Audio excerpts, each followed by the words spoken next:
Hey, what's up? GW coming to you live.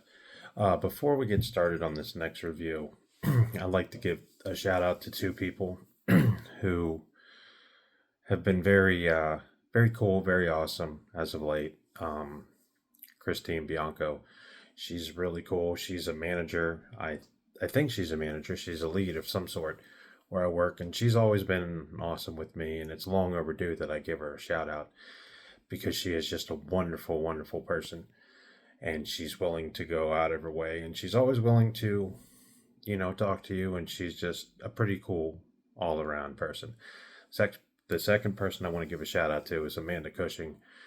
She uh she's another one that's really cool, really outgoing, really friendly. um and again, it's another long overdue shout out that I give to her because she's really cool.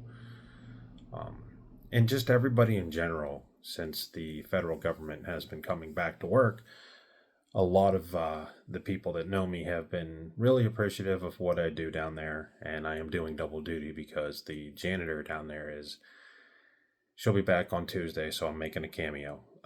But everybody in the area that I work at has been really awesome. Just wanted to give everybody a shout out, but those two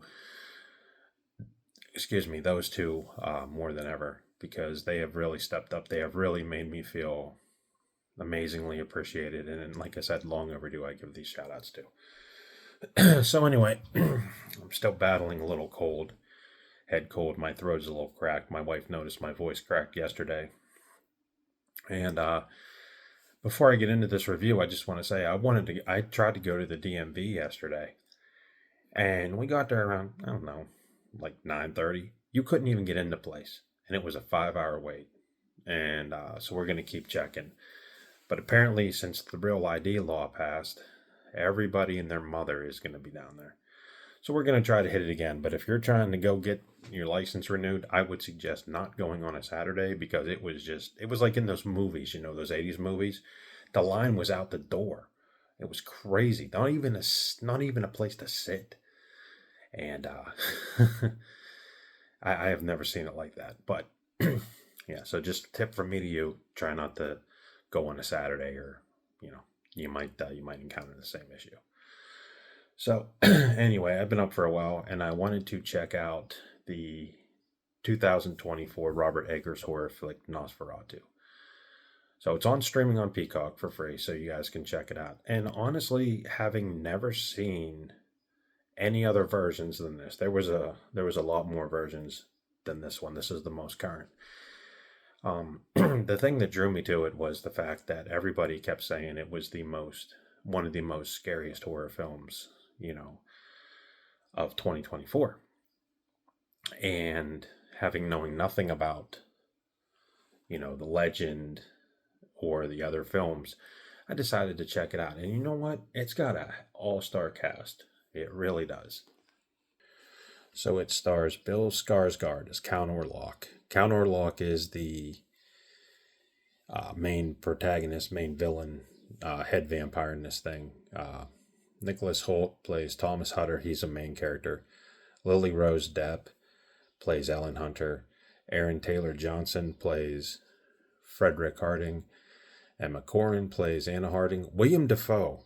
William Defoe is in this, and he was in another version of Nosferatu. I think he was in the Werner Herzog version, which I never saw. But he plays Professor Albin Eberhard. Hang on, guys. Okay, he plays Professor Albin Eberhard von France. Sorry, I wanted to get that right for you guys, because you know, I didn't I didn't want to screw that up. Um, Ralph Inson as Dr. William Severs, and Simon McBurney as Her Knock. Um, there's another character on there that I think Simon McBurney plays him. He is like the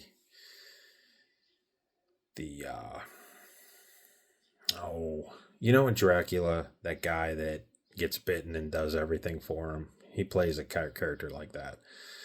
But one of the things about this movie is that the reason it's one of the most scary or horrifying movies of 2024 is it makes you feel uneasy. It's not so much the tension or the gore, it's more the tension, atmosphere, and dread. And William Eggers conveys the dread through this whole picture. This actually can be a counterpart to Bram Stoker's Dracula with Gary Oldman. Same type of thing, same time period. But just to sum it up, this movie is about the story synopsis is about in the 1930s, estate agent William Hutter travels to Transylvania for a fateful meeting with Count Orlok. Same thing that Dracula did. Prospective client, in his absence, Hutter's new bride, Ellen, played by Lily Rose Depp, who is pretty awesome in this, is left under the care of their friends, Frederick and Anna Harding. Plagued by horrific visions and an increasing sense of dread, Ellen soon encounters Count Orlok is coming to her in her dreams, and it's a demonic force which she can't control. Now, this film, like I said, I went into it, and right off the bat, it doesn't waste any time. As soon as Thomas Hutter starts going to Transylvania, which is in the first 10 minutes, 5 minutes of the film, when he gets to the castle, it's depicted very, very horrific, like very frightening, very dread induced, complete with a pack of wild dogs. One of the things I did like about this film is that Bill Skarsgård's character is menacing. He almost rivals Darth Vader, and he disappears in all the makeup and everything. The gore, there is a lot of it, mostly bites, slashes, rats, and they even incorporate the plague into this movie, from the 1830s. The Black Plague, with the rats come over and they bit people, and that was a true story. This movie is well worth a watch because it's not very gory. There is actually little to no profanity in this film because it's that old world English talk. I really do recommend this film because it it's good because it's not just your regular, run of the mill hack and slash kill everything movie. It has a lot of substance to it, a lot of character. The only thing is that sometimes whenever they speak in this broken old world English, you have to take a second to realize what they're talking about. And as I said before, one of the standouts is William Dafoe. His character is on a quest to destroy Count Orlok. And he's dealt with this stuff before, but not to this level. There's a scene where they're setting fire to a sarcophagus and he gets a little crazy. And it was nice to see that. It was nice to see him break out of his usual conventional attitude and go a little nuts. Yeah, you guys can tell I got some kind of crap. But overall, not a bad watch. I was very surprised. And it's one of those ones that, you can dismiss it because it is set in the 30s. There's no modern horror to it. But when you watch it, there is something there. There's a lot of story substance. Like I said, Bill Skarsgård is amazing. The runtime didn't even seem that long once you were into it. It just kind of breezed past. Everybody did an awesome job. But like I said, having not seen any of the other ones, I've seen bits and pieces of the old 1922 film. They show clips of that in horror films.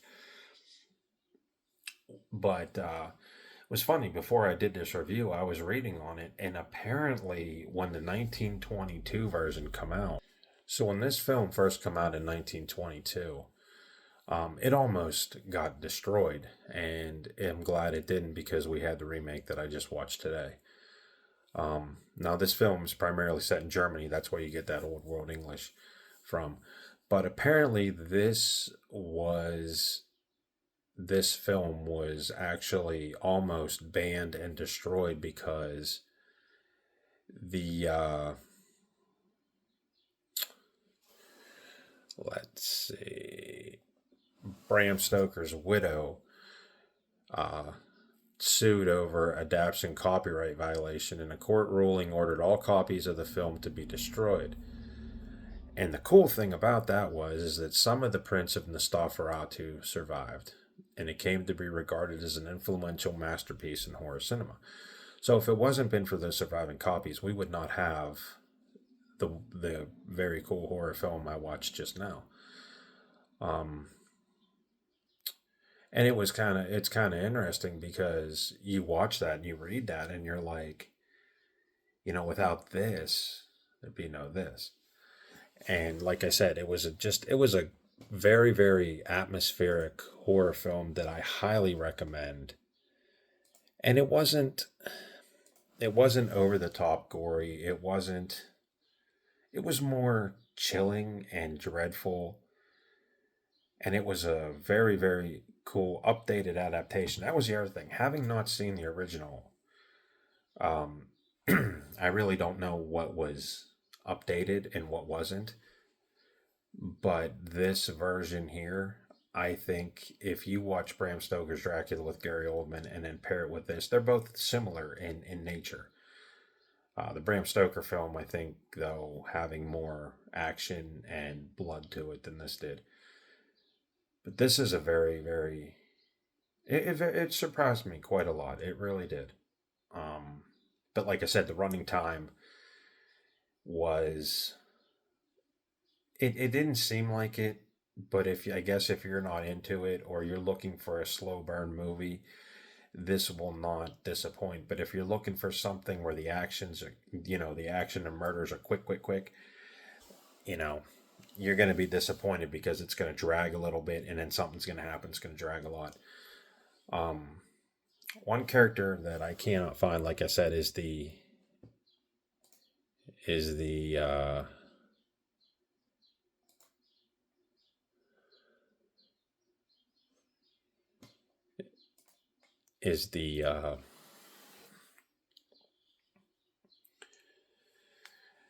slave that Dracula or that Count Orlok possesses. And that character, like I said, I don't know his name off the top of my head. I don't even know who plays him, but he's wicked. He does an Ozzy Osbourne deal right in the middle of the film where he bites a head off of a bird. And it was just crazy. And that character had to have fun playing that actor, just to go nuts like that. So definitely check it out. It's on Peacock. So if you have Peacock, definitely give it a whirl. I really enjoyed it.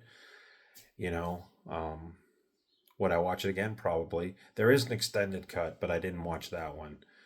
I just watched the regular version because I figured, you know what, watch the regular version first and maybe go back to the extended cut, see what they added. I heard it's a nude scene, but I'm not exactly sure. That's the other thing, man. When Bill Skarsgård, there's some scenes in there where he just, as Count Orlok, dude, he is creepily menacing, man.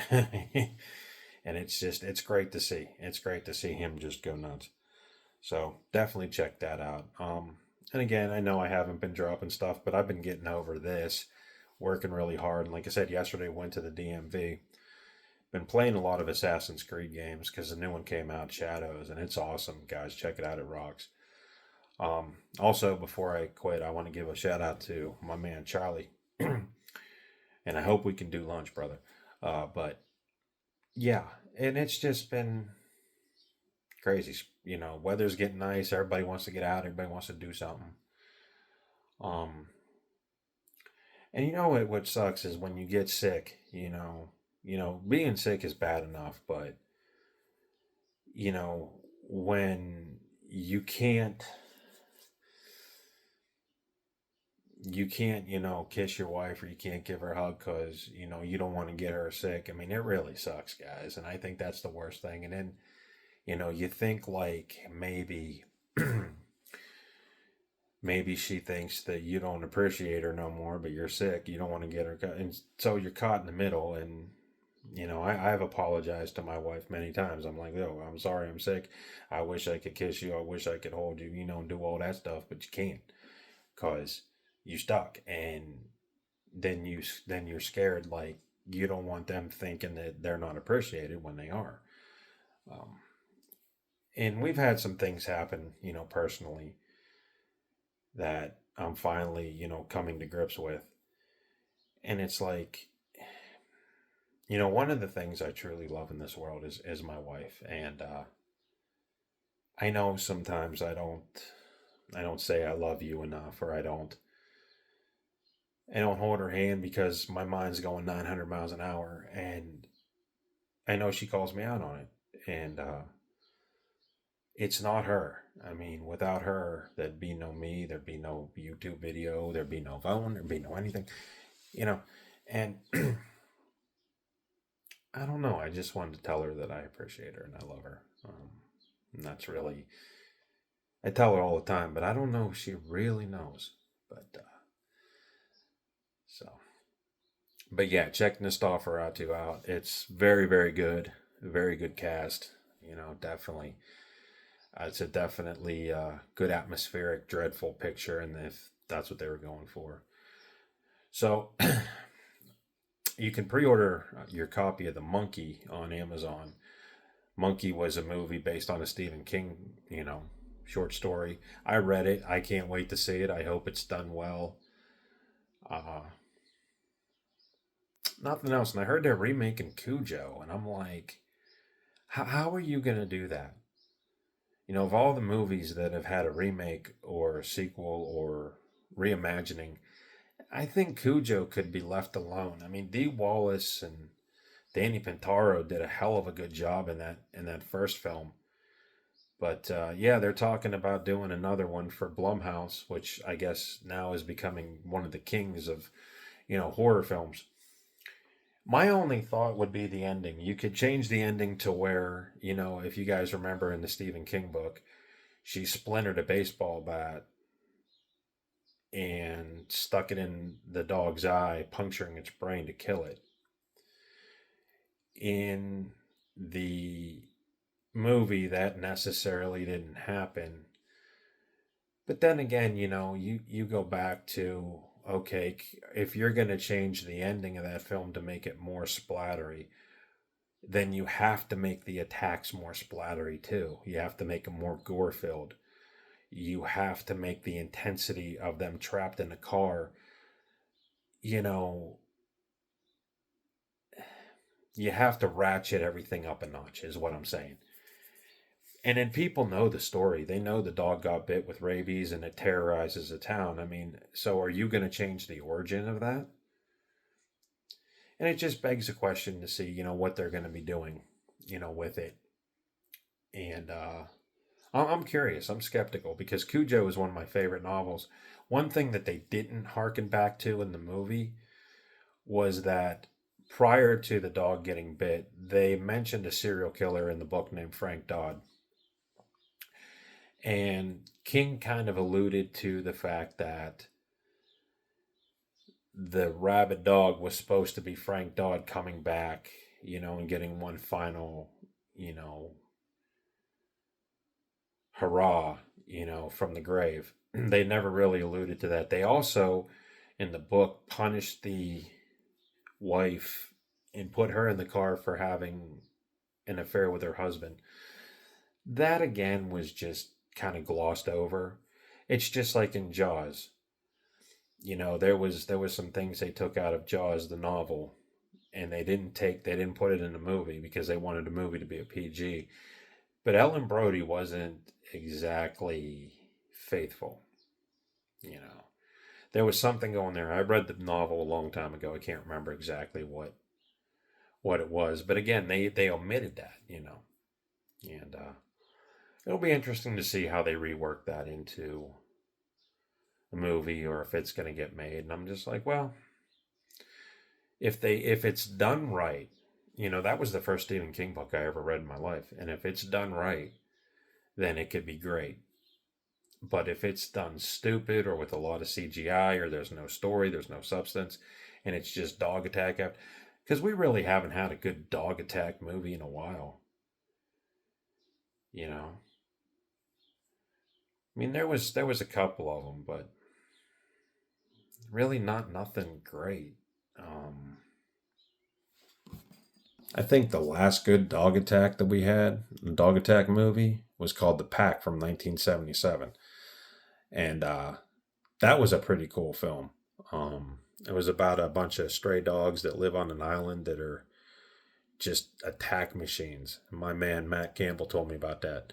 And I checked it out and it was actually pretty decent. But other than that and Cujo, and maybe Man's Best Friend, I'll put that up there. We haven't had a really good horror film centered around, you know, dogs that just rip people up. We never, seems like it's a lost art with dogs or cats. And I did make one about rabbits though, Night of Lepus, and I have never seen it because I think it's ridiculous. But yeah, so those two I think are the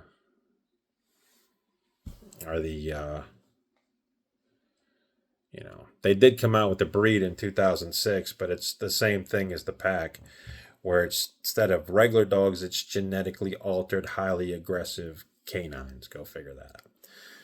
Anyway, that's all I got. But yeah, Nosferatu, definitely worth a watch just for the atmosphere alone. The acting is great, and you got William Defoe, and you can't really deny his presence as an actor. That guy's phenomenal. Um, just on the sidebar, somebody asked me about the new Robert De Niro movie, Alto Nights, and I looked this thing up, guys. I watched the trailer. It looks interesting, but apparently it's boring as crap. Nothing goes on in it, and it's deemed De Niro's one of De Niro's worst commercial movies ever. And it had a lot of potential. I mean, but he plays rival mob bosses in that. I think the movie is exactly, what the critics say. It's not that great because Scorsese wasn't behind it, but Nicholas Pileggi, who wrote Casino, was behind it, and it just everything I read about it, even the clips I see, don't even look that interesting, and that's a shame too, because it could have been the next big gangster movie. But then that begs the question, you know, who's gonna do, like the next set of gangster movies? Because I mean, De Niro's up there, Pesci's up there, and they're talking about a My Cousin Vinny sequel.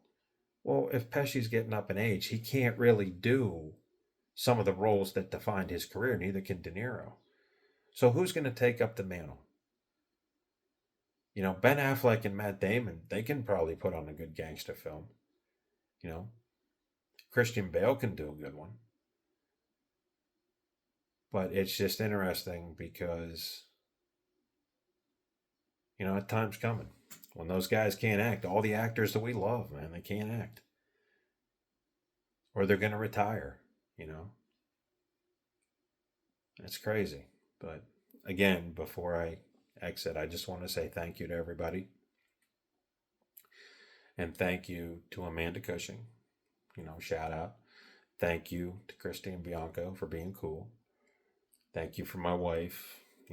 Honey, I love you. And I know it's just been rough lately, and I just wanted to say I love you, and I'm sorry. And my man, Justin Mays. My man, I asked her that question you had, and she knows. She knows. You know what I'm saying? So I'm just going to leave it at that. Um, my man Josh wanted me to work on a wrestling promo for him to rip him up, so I'm going to do that. Uh, I got some things, and his niece is always bothering him, for me to make fun of him. So I'm going to do that. But Josh, just want to tell you, man, when I do this, it don't mean nothing, man, because you and me, you know what I mean. On that note, I'm going to go. Got to go clean the house. Today's laundry day in the house, so we got to do some laundry. Got to vacuum, do the house cleaning crap. Hopefully get over this garbage because my voice is cracked. I've been listening to myself talk to you guys, and whatever this is, man, it's going around. So just be careful. So anyway, it's the latest installment of Morning Massacre. Thank you guys for watching. I'll be back next week.